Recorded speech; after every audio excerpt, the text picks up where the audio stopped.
Hey there, I'm Igor Nemirovsky, and I'll be walking you through this brief lecture on harmony, and specifically on 20th and 21st century harmonic practice. So, this week alone, I've been hired to write a big band jazz chart, a horror-themed ambient cue that utilizes choir and orchestra in dissonant ways, piratey adventure music that's supposed to blend into epic Eastern music, and then finally, children's music for a new cartoon series for Disney. And that's just this week. Other weeks, it's epic action tracks, sweeping space opera, music inspired by and evoking the Near East, India, Japan, South America, Latin jazz, gypsy jazz, hip-hop, death metal, ukulele, whistle pop, middle American folk, and even on one ad campaign, country western. And yes, even my own background, Russian, Jewish, I've had to do tracks that involve balalaika, klezmer ensembles, and so on. So how do I do this? By realizing that music is just a language, just another method of communicating, and then making myself into as much of a musical polyglot as I can become. Now, this doesn't mean I don't have my own styles that I prefer, my own flavors. I grew up listening to grunge, progressive metal, industrial, electronica, as well as soundtracks, classical music. I was as much Trent Reznor and Bjork as I was John Williams and Claude Debussy, as much Prokofiev as I was Steve Vai, and somewhere down the line, my own musical tastes began to form. What I enjoyed listening to, which were very much dictated by the following: culture, early memories, peer exposure, ethnic background, age, and generation. And there are countless other factors in play. These are just a few things that helped shape what I was exposed to, and therefore what I listened to, and therefore what formed my tastes. These things all help determine who you are as a composer, and they also help differentiate you from everyone sitting next to you. Even if you come from the same culture, the same generation, there are still experiences that make you, you, and thus your own music unique. But now I've digressed, because everything I've said here can apply to all of the various facets that make music what it is. But I'd like to concentrate specifically on one particular area of study that's always been dear to my heart: harmony. Color through the relationships of pitches. I had the honor of reviewing many of your submissions for the competition in this festival. There was a lot I loved, and occasionally some things I didn't. But for those things, I remember that music is a lifelong pursuit of study and exploration. So if I don't love something now, I might love what you do tomorrow or the day after, because you will have discovered something new, either about the language of music or about yourself. One thing, though, that seemed to repeat itself in roughly 80 to 90% of the submissions was a strong understanding of the rudiments of 18th and 19th century harmony, and along with it, jazz harmony, but a seeming reluctance to stray far from that, even when emotionally, as was sometimes the case in video submissions, a scene may have called for something a bit more nuanced than, say, Beethoven. In this endeavor, I'll mostly focus on developments in the early and mid-20th century that led to profound expansion of harmonic language in music, both in the West and abroad. This was a time when distances were more easily crossed, transportation and communication moving across the globe at increasing speeds, and with it, the spreading, mixing, and mingling of cultures, stories, influences, and practices. How we thought about music was growing beyond the rules established by Bach and Mozart. But to get there, I'd like to do a quick review of what we know. Fast recap of Western harmonic practice from Palestrina to Wagner. Because this is a subject that would, at a minimum, take an entire year to teach, I'm going to try to whittle it down to just some of the more common practices in harmonic language that I see in modern scoring, but sometimes miss when listening to student pieces. In other words, this is just to begin the process of scratching an itch. I should mention there are some things that I simply won't be going into here. As is, this is too large a topic to be all-encompassing, and it would take, at minimum, a semester to go over, even briefly. So among things I won't be discussing: 12-tone serialism, minimalism and its impact on harmonic language, popular music in the West and abroad, and the shifting of expected harmonic functions, harmonic practices in jazz, because I feel like a lot of you already are quite well versed in that. These are all things I highly encourage you to read up on if they interest you. And even if they don't, you should still read up on them anyway, because any knowledge therein can only help improve musical fluency. But for me to include everything would be too much, so I've limited primarily to the parts of harmony that have always interested me, that of color, modulation, and modality. So very briefly, we've got the circle of fifths, all of the scales derived therefrom, and perhaps most importantly here, functional harmony. This would include the 1, 2, 3, 4, 5, 6, 7 chords, and then their relative minors. And from this, I assume you already have a very good understanding of tonic and dominant relationships, as well as predominance and the direction that they tend to move. 6, 4, 2, 7, 5, 1. And of course, you have a variety of predominance, including augmented sixth, Neapolitans, and then of course we have secondary and tertiary dominance. Predominant might move into a secondary dominant, which then might move into a different predominant. So for example, you might have a 5 of 4 going to a 4, 5 of 2 going to a 2, and so on. And then you can even have tertiary versions of that as well. A 5 of 5 of 2, or perhaps a 5 of 4 of 2. Of course, once you continue going down this rabbit hole, eventually you begin to blur the line between temporary pivots and outright modulation to a new tonic. Nonetheless, these are all extremely important to understand. The idea that a 5 of 5 of 2 can go to a 5 of 2, which will go to a 2, which can then go to a 5. And then there are substitution chords, which of course are different neighboring chords that serve the same harmonic function. This can include borrowing from other nearby modalities. And there's modal interchange substitution, where we take chords from a parallel key. For example, maybe we're in C major and we're going to borrow from C minor or vice versa. And of course, the simplest examples of substituting are things like a 3 or 6 for 1, or using a 3 instead of a 5, or a 5, 6 deceptive cadence. These are all very common in classical music. Then there's how we hear functions. Minor sevenths. When we hear a minor seventh, we tend to imagine a 2 chord if we're in a major key. Major sevenths tend to sound like 4 chords or 1 chords to our ears. This is especially true in a jazz context, obviously. And some of this is cultural, perhaps an acclimation to a sound and the expectations it brings. And others are more a reflection of acoustics and its effects on the ear. Regardless, as a composer, you use that to your advantage. Know that when you shape a chord, depending on the previous chord and the type of music previously heard, that chord will want to move to a certain set of other chords. And that wanting feeling is the harmonic function working, doing its job. And understanding that function, becoming more fluent and practiced in those functions, can help you tell stories with music. Understanding when what you're hearing essentially works as a dominant, even if it's not literally a 5 chord. Understanding that many different things can be predominants. And we don't have to label them as predominants, but just understand the direction of tension to resolution. This is all important. You'll find this everywhere. It's in every culture, in every genre of music, and everything from minimalism to gamelan music, to tribal music from across the globe, to liturgical music from across all religions, to atonal music. This feeling of tension and release, and the seemingly magnetic pulling they result in.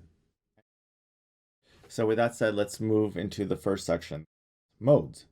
Ultimately, the modes really do dictate the harmony around them.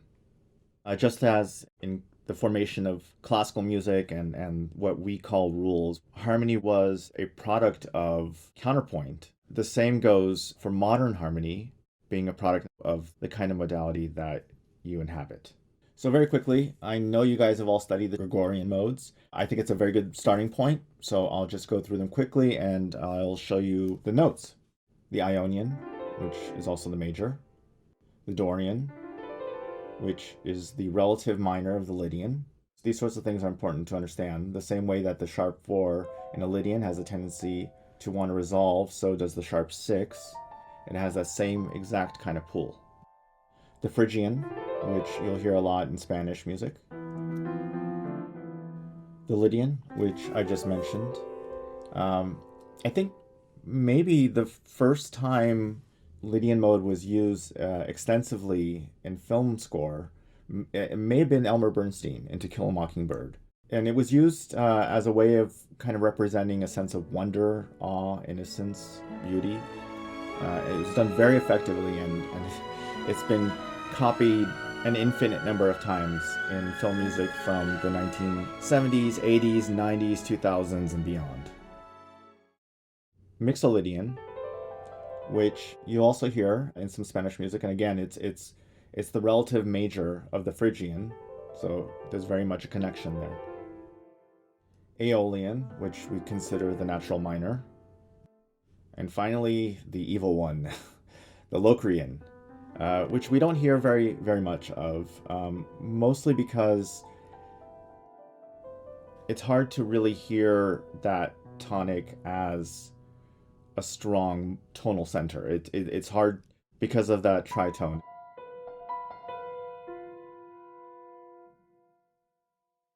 Moving past that, we have modes from the Far East as well as the Near East. In China, this might include gong mode, shang mode, ji mode, yu mode, and so on. In Japan, perhaps hirajoshi, in, insen, iwato, yo, and others still. I'm not going to say much more about Eastern pentatonicism just because of the audience here. I feel like there's no way I can possibly know this better than someone who inhabits the culture. And ultimately, I feel like I would just be a musical tourist within this context. So, moving on ahead, let's go to the Near East. From the Near East, we've got double harmonic scale, also called the Hungarian minor or the Gypsy minor, the double harmonic major scale, the Phrygian dominant, which is the same as the double harmonic major but with a flat 7. You might hear this commonly in folk music from Egypt, or for example in Hebrew prayer. Locrian double flat 3rd, double flat 7th. The Gypsy Aeolian sharp 4, which is the same as the Hungarian scale but with a flat 7. The Ukrainian Dorian, which you'll also hear in a lot of Jewish klezmer music, for example. The Lydian sharp 2, sharp 6, and the Ionian sharp 2, sharp 5. I don't expect anyone to have these all by memory, but it's really good to understand where they come from, the kinds of instruments they tend to be performed on, and sometimes even their historical origin or significance. Then you have the so-called invented modes. These are modes that aren't really rooted in history so much or in culture. These are things like, for example, the octatonic scale, also called the diminished scale, all three of them, which if you want to know what they are, you start on C and you go half step, whole step, half step, and then on C sharp, half whole. Another way to think of it is whole half on C, C sharp, and D. This was a scale popularized by Bela Bartok, and you can hear it extensively in a lot of his works, one of my favorites being Music for Strings, Percussion, and Celesta, which we'll listen to an excerpt of now.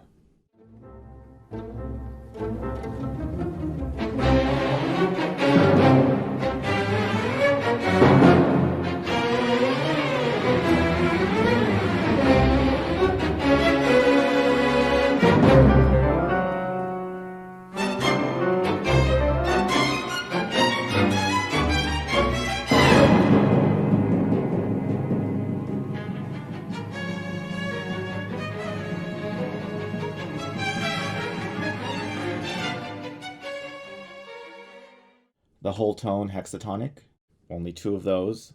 Start on C or start on C sharp and just move in whole steps. I should mention the hexatonic whole tone, by definition, there really is no tonal center. We often observe tonal and harmonic relationships by their movements in half or whole steps, or in the case of some non-Western music, even by movements of quarter tones or less. But if every pitch relationship is identical, as is the case of whole tone, then how can we ever feel a place of resolution, or for that matter, tension? And obviously the same goes for the chromatic scale as well, since every interval is identical. But then this is precisely why something like a whole tone scale is used, for dreams, for example, and why we hear chromatic scales that work nicely for strange, quirky circus music. It's their lack of anchor that makes them what they are. Another famous mode, blues or jazz hexatonic. The Lydian flat 7.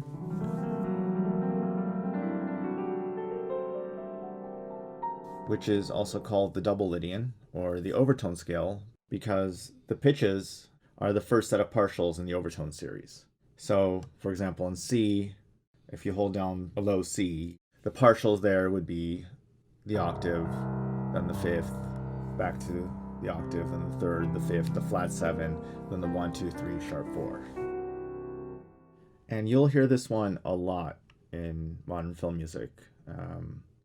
I think Thomas Newman probably made it extremely popular in the late 90s and early 2000s, and I haven't seen that popularity wane. And perhaps not surprisingly, it actually has a strong relationship with the blues scale.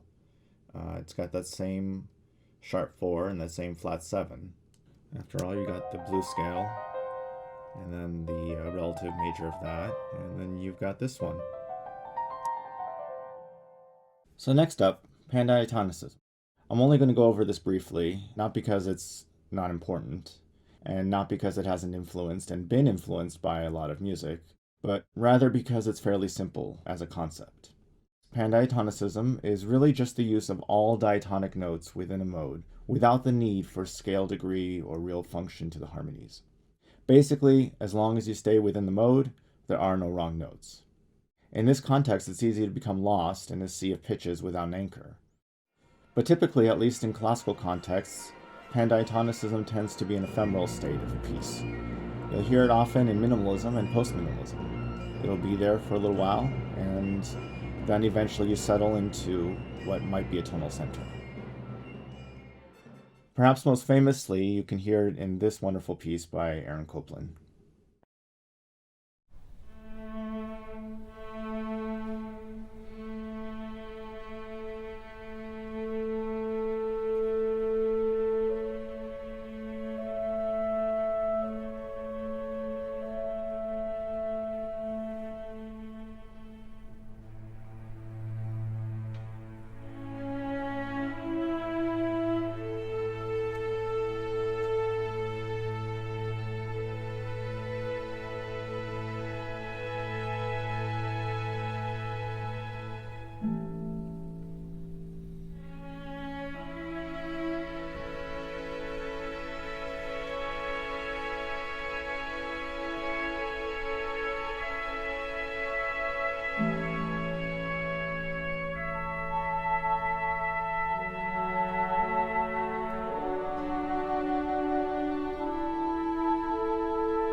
So in the piece you just heard, it's the opening section to Appalachian Spring. The clarinet and the flute begin with very simple folk-like melody that's harmonized with open, widely spaced chords.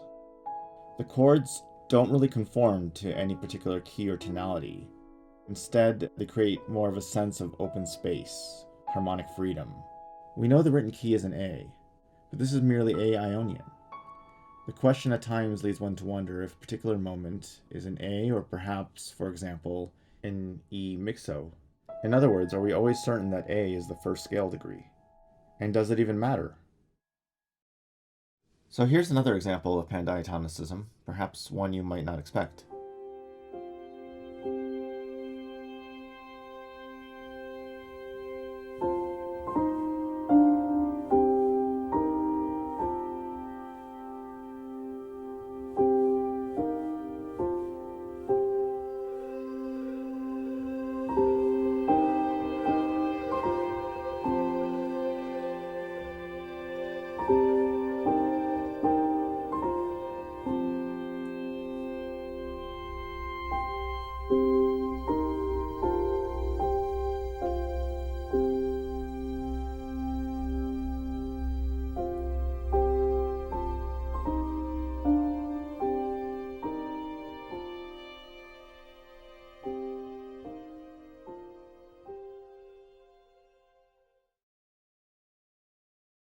For this next section, modulation, I think it'll be easier to quickly show you what's possible, give them a few labels, and then move on to examples.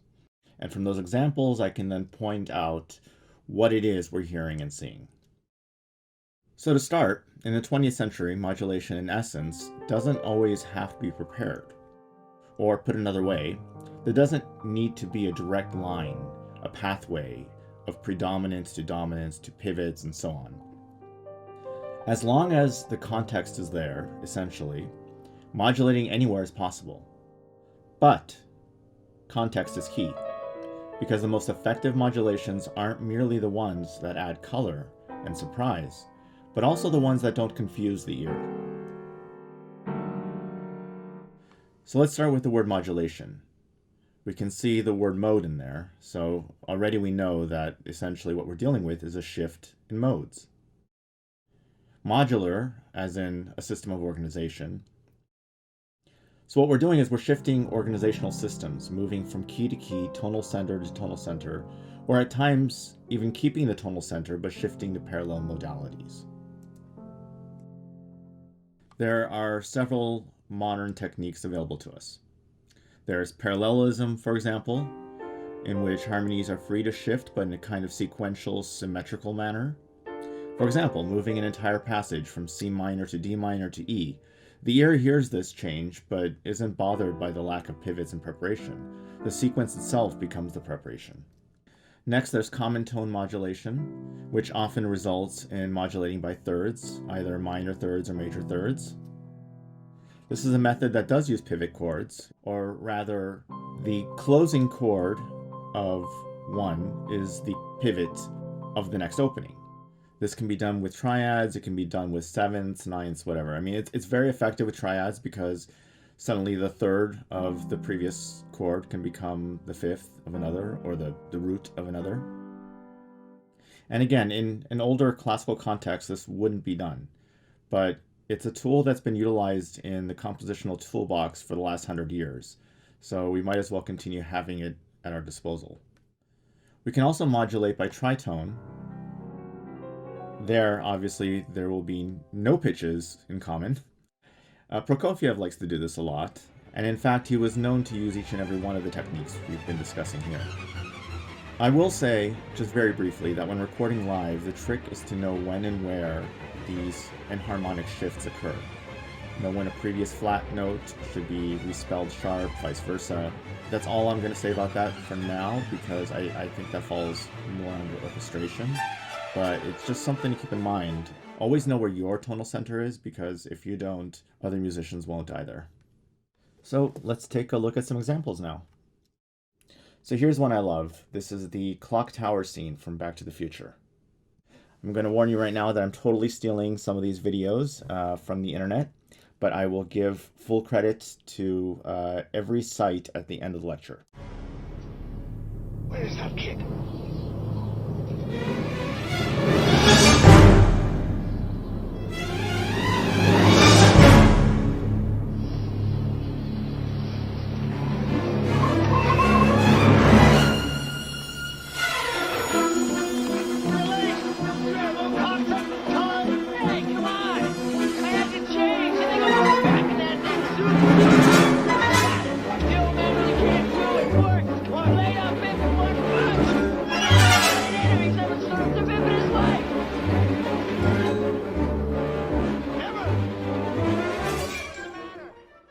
So that was exciting. You saw a lot of techniques in play there. Tritone modulation, which Alan Silvestri is a huge fan of, in particular in this film. You saw his use of parallelism, very quickly in fact, modulating back and forth, sometimes even in eighth notes or quarter notes. In particular, there's a place where he's very quickly shifting back and forth in the trombones between E major and B flat major, tritone apart. And then finally, the mode. He's just constantly shifting between octatonic modes. And part of the reason for this, of course, is the tritone. The tritone and all of the minor thirds that are present there. So next up, I'll show you a piece that I actually wrote probably a decade ago, a web series called Video Game High School. And at the time, I remember the producers were very excited to try the character. I can't show you the scene right now, but the character has this epiphany, this grand epiphany, and they kind of wanted to evoke a little bit of Horner's Beautiful Mind, but not, an exact quote. So I kind of did my own thing. You'll hear at the beginning, it sort of starts off with video game types of 8-bit sounds. Yeah, I'll play it and then I'll explain what's going on there.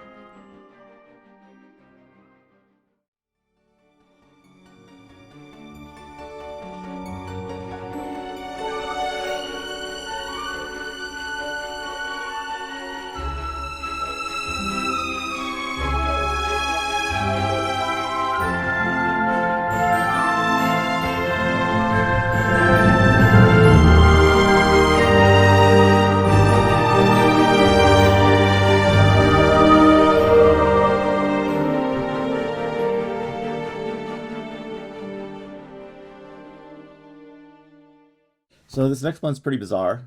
This is something I did probably closer to 15 years ago.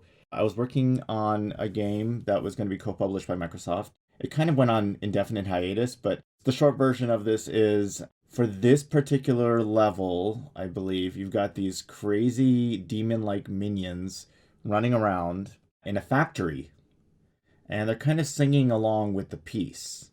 And you're also hearing the factory in the background. And it's got some very quick modulations. So here it is.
Yeah, so as you can hear, this thing is literally all over the place. Although mostly triadic. Starts off C minor to A minor, C minor to B major, and then very quickly I shift E minor to C sharp minor. And note, it's the same exact pattern, right? So E minor to C sharp minor is the same thing as A minor to C minor. C minor to B major, same thing as E minor to E flat major. It's literally just a harmonic sequence. And that's pretty much the entire piece, I have to say. It's just all built on this factory getting crazier and crazier. And every time it does, we just shift the same sequence upwards and play with the instrumentation. And here's another great example of modulation. This is by James Horner, his score to Star Trek II. And please note all of the sidebars. I placed those in just to point out any kind of harmonic shifts.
So thus far, we've covered modality, pandiatonicism, various kinds of modulation. So let's move on really quickly to another topic. There are many examples I want to show, but I don't feel like I can until I address the next two. So this first one, pedal tones and pedal modes. Put simply, a pedal tone is a sustained note, typically in the bass, that is held or resounded while other harmonies are moving above.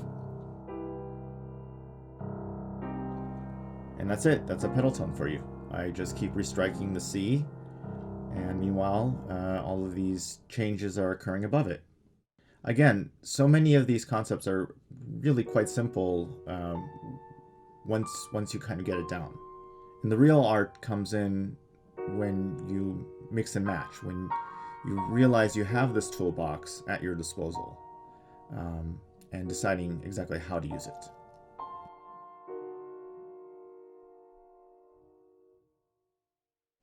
So perhaps the most obvious example of the pedal tone is Bolero by Maurice Ravel.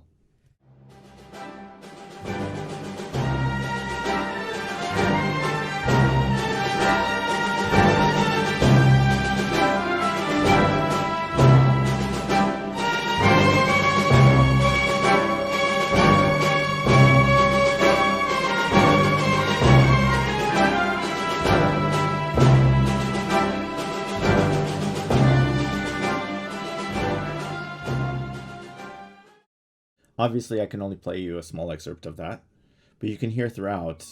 It's amazing. People often like to refer to Bolero when teaching orchestration because the pattern just continues to repeat. But it's an example of utilizing a pedal tone seemingly forever, and everything else happens above it. This next example I absolutely adore. This is from the film Alien, the 1979 film, scored by the great Jerry Goldsmith. It's the opening scene, or rather, it's from the opening scene, and it's a wonderful use of both pedal tones as well as interesting modulations, even some serialism. And yeah, here's Alien.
So the final subject I'd like to discuss here is that of bitonality or polytonality.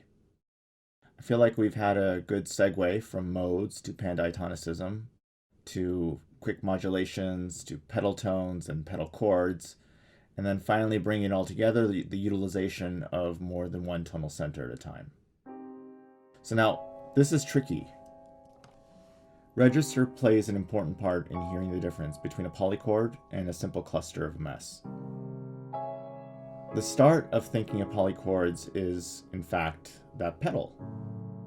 As you held the C pedal and shift the triads, chordals, which we won't really have time for over here, and other kinds of chords above the pedal, what you're in essence hearing is two different tonalities.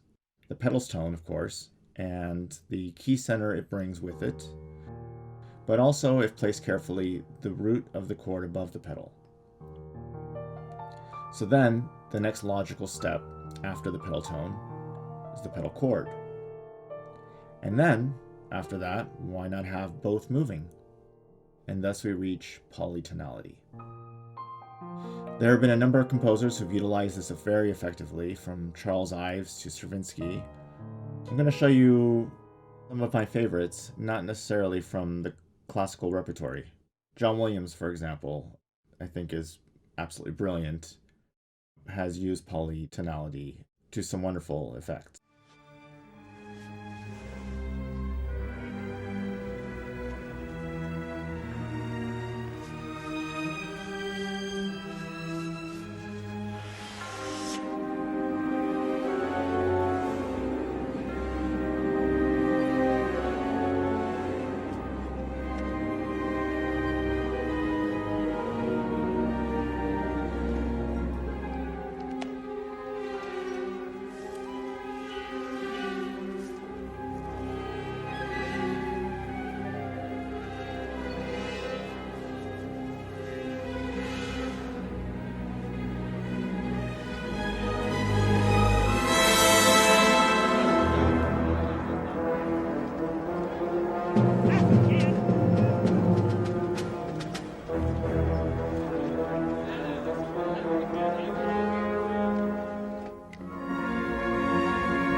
So you can hear when the arc theme finally makes its presence, he's utilizing pedal tones. He's got the C pedal tone there, and he's shifting the harmony between C minor and F sharp minor. So you could not get further apart, right? You're a tritone away, both of them minor chords.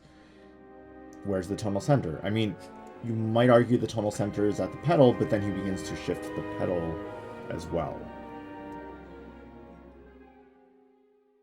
I should say now there are countless examples of polytonality all throughout the repertory. I think a really great example probably is going to be in the works of Charles Ives. I don't have time to go into everything. And I wanted to show you how I've utilized some of these techniques in some of the work I've done the last couple of years with the company Unisonar, and specifically on the game Return to Empire. I thought it'd be fun to play some sections of these tracks and call out what I'm hearing as they happen.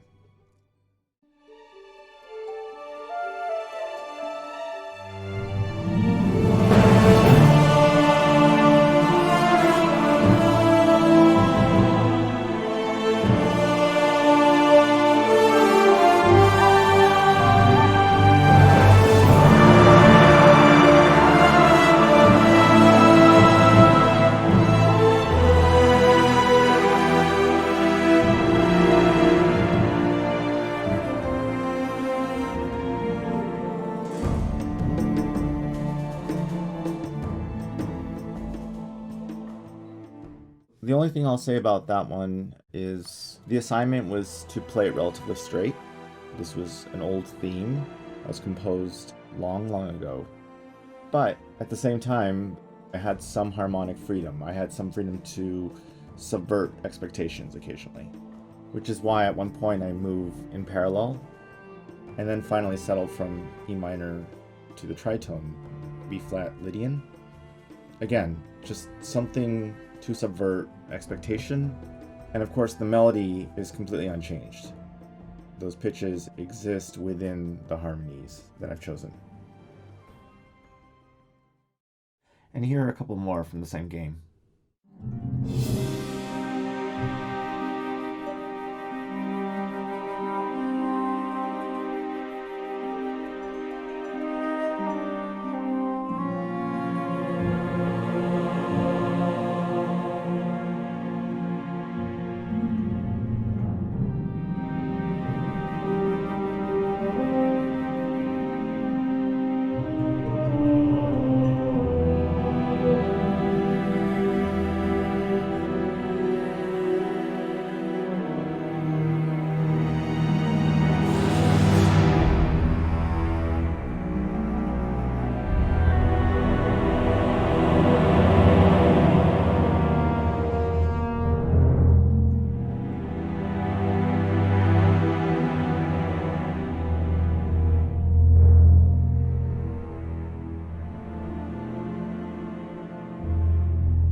So at this point, I'd like to recommend a few additional readings. In particular, I think the one by my old teacher's teacher is quite good, Vincent Persichetti's 20th Century Harmony.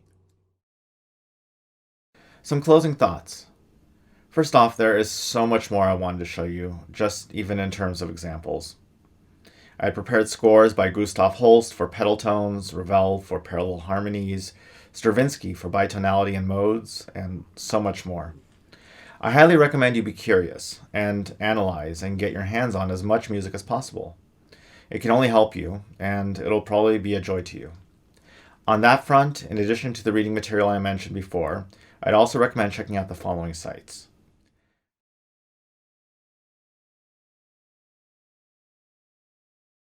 And I'd also like to credit those sites from which I got some of those analysis videos.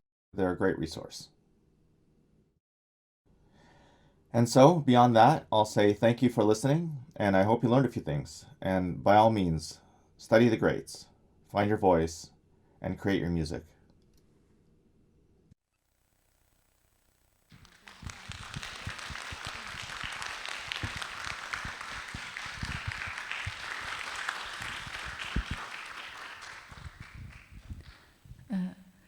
Here is our translator. She's Chang.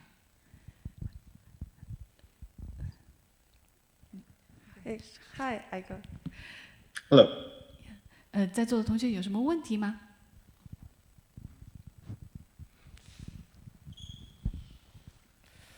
Good day to you, Mr. Nemirovsky. I'm sorry I can't pronounce your name very well. It's okay. Most people can't anyway. I was just Googling you and I found that you were born in Ukraine. And at the beginning of the video, you said you were learning the music like you were learning a language, correct?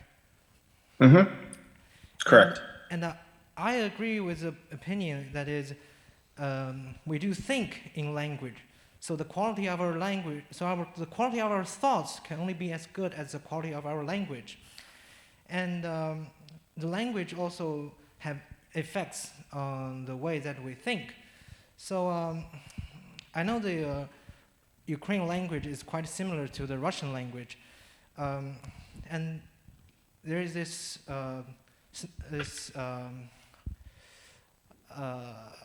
thing. Well, the Russians have a strong perception. Have a strong perception on the color. Like there's a blue color, there's very deep, and there's very light. And what I'm wondering is that does the language of music has any kind of effect on your daily way of thinking? Vice versa, do the language that you are familiar with have any kind of effect on the ways of your composing your music? And if there are these kind of effects, would you like to perhaps give us some examples? So I guess I'd say a few things about that. First off, I should preface by saying I don't think of myself as Ukrainian. I was born there. But because I'm Jewish and because of the geopolitical landscape that was there in the 1950s, 60s, 70s, 80s, 90s, and 2000s, really all the way up until recently, most Jews living in Ukraine called themselves Russian Jews. And culturally, we were more Russian. In fact, I can't actually speak Ukrainian. I can only speak Russian. But I don't really know the difference, to tell you the truth, between the cultures. With respect to language and how it affects writing, I guess there are a couple ways to look at it, right? So on the one hand, the human brain can only, most human brains are not dramatically dissimilar in terms of what we're cognitively capable of doing, right? So some of us have the equivalent of a 2 terabyte drive in there, and some of us have the equivalent of a 10 megabyte drive. That's quite unfortunate. But generally speaking, we have this space available for communication, for creating an abstract form of communication through language. I don't think. Sorry, just we need translator some part. 就是他刚刚讲述 Sorry 的很多都是关于他的这个文化背景的问题，因为虽然说刚刚有同学提问提到他说是犹太人的背景，但是说他大部分的时候思考的时候还是以一个俄罗斯人的思考方式为主。大家前面那段都是关于文化方面的，接下来他要讲述关于音乐方面的。So please go on. Sure. So I don't think there are going to be a couple caveats here. I don't think language, the spoken language that you grew up with, necessarily affects how you think musically. But rather, when I say language, I actually refer to the language of music itself, both the written language as well as the oral language. Because it is an abstract method of communication. In that sense, it's no different from any other kind of language, except it deals with more abstract concepts. Not, you don't typically hear a piece that's written for a hammer and nail, right? But we have words for hammer and nail. Now, there are some exceptions, obviously. I know, for example, in China, right? I know your language, pitch is very important. And because of that, I can imagine that would actually affect, at the very least, the study of music. And I personally believe in only in an advantageous way. I actually think people I've met at the conservatory, at my conservatory that I went to, who are from China, I mean, many of them had perfect pitch, or else they had beautiful relative pitch. And I do think that in that sense, being exposed early on to a language that's at least somewhat pitch oriented was helpful. But in general, I would say,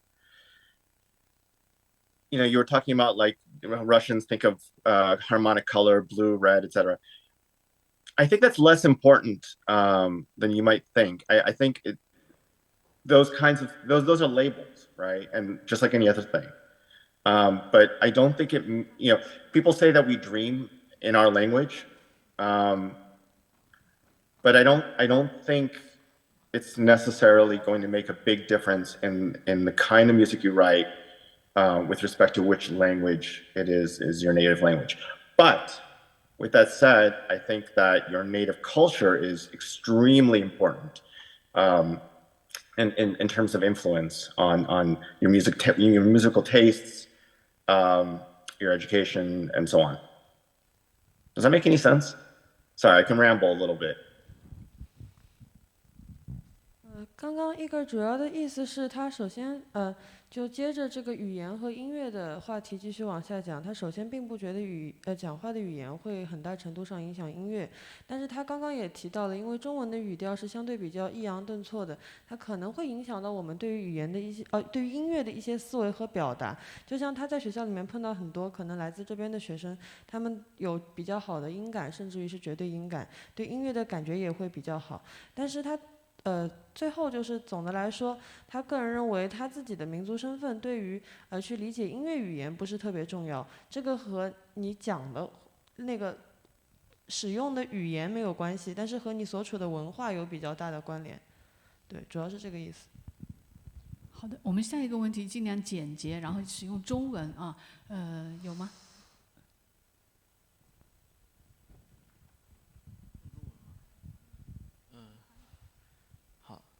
非常感谢给我这个机会有提问题。那么我想问 Igor 先生的问题是，我看到您在演讲中有提到您和做一些游戏音乐的曲子，包括《重返帝国》之类的。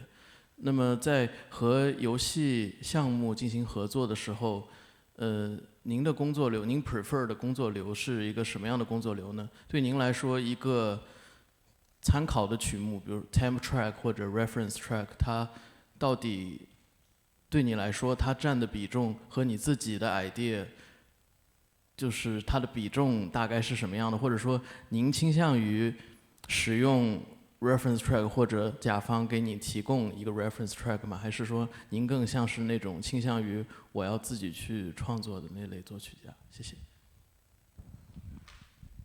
We just talk about the game music like AOE.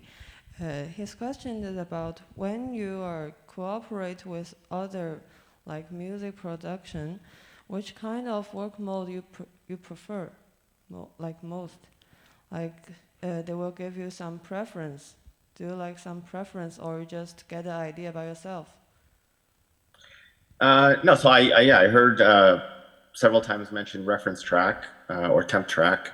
That is very common in both in the game industry and in the film and television industry. The part of the reason, there's actually two reasons why reference tracks are important, and I'll tell you that before I answer that question. But the two reasons are, one, you're often dealing with people who are not musically fluent, and so they want to be able to communicate as quickly as possible to you what they're looking for, and reference tracks are a great way to do that. And two, it's very quick.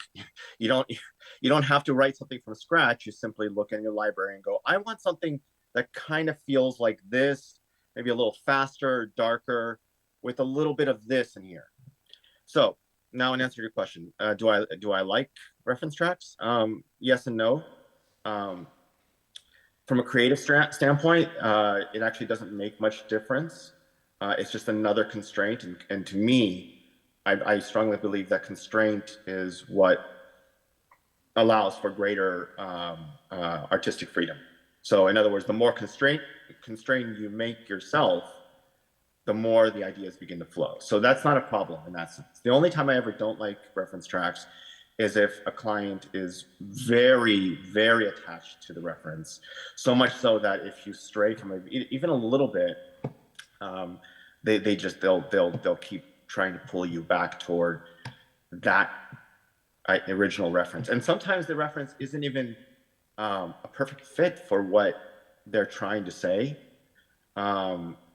But they're so used to it that we end up kind of stuck with it. On Return to Empire, I had relative freedom. I had a lot of reference tracks, but I was also allowed to stray very often. The way I use reference tracks, I'll tell you very quickly, and then we can move on. Here's what I always get from reference track. First of all, tempo, very important, because directors and producers will often refer to energy, and really when they're saying that, a big part of that, what they're talking about, isn't just the instrumentation or the harmonic color, but very often it's just the tempo. So I'll get the tempo from that. I'll get meter information. So for example, they will say, I love how chaotic this is. Well, then I'll listen to the meter. I'll go, oh, okay, well, this is alternating between 7/8 and whatever, 10/8, right? And it's like, well, of course it's going to sound chaotic. So I'll know, okay, well, I need to work in a mixed meter right there. I'll also observe the harmonic language for the specific reason of understanding the context within which I'm working. So for example, there's a jazz type of cue, right? Like automatically I have to shift my mind into jazz mode, right? If there's an atonal piece with a lot of crunchy clusters, I have to shift my mind there.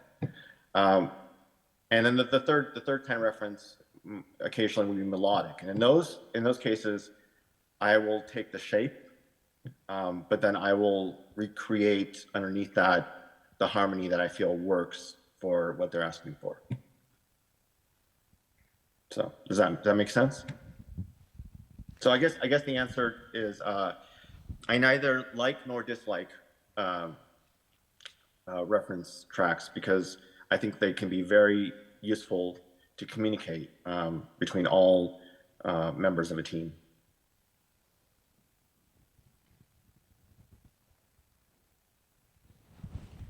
Okay, thanks.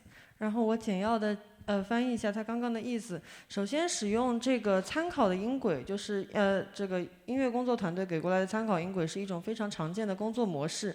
为什么他认为这个参考音轨非常重要？有2个原因。首先，第一个，因为他大部分面对的时候，他们那些音乐团队游戏团队当中，不是所有的工作者都是音乐从业者，所以它有一个参考音轨更容易和那些游戏从业者达成共识。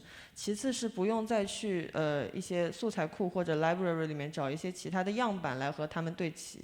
那么从创作的角度上来说呢，它其实对于这个参考音轨没有一个特别大的偏好，因为这东西对他而言就是一个参考，并不会太大的影响他的音乐创作的过程。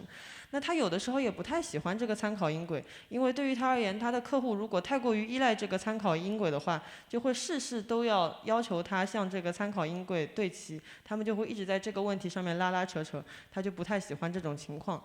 当然，他为什么会去在某些场景使用到这个参考音轨？首先是要根据导演和制作人的要求，因为参考音轨它给定了一个音乐的大致的基调和速度，那么这个就可以进行一个很好的速度参照。其次是参考音轨当中，它也提供了一些和声色彩，有一些它可能是需要一些非常吵闹的那些感觉，或者是需要一些很爵士的感觉。那么它会根据他们给来的参考音轨来切换它的这个工作模式和思考方式。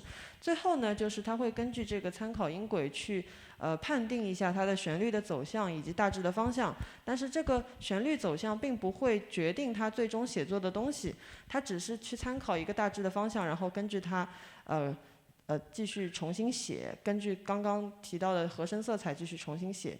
它其实某种程度上还是比较喜欢获得这个参考音轨的，因为参考音轨能够帮助大家更快的去提升工作效率，更快的去对齐他们的一个目标，是这个样子。我们的这个讲座就到这里结束了。谢谢 Igor， 大家跟他打招呼。我们讲几句吧。那个他认真准备了他的讲课，而且信息量很大。我刚刚看到是做得非常好，我们也希望跟他保持这样的关系，希望今年或者明年能请他到上海来给我们做工作坊。谢谢。Thanks for your speech, and also the video is very awesome, and we learned a lot about it. Thanks. Thank and you. We are looking forward to inviting you to Shanghai Conservatory of Music. Oh, thank you. Thank you. I appreciate that. Yeah, thank you so much for today's speech. And I'll take your invitation.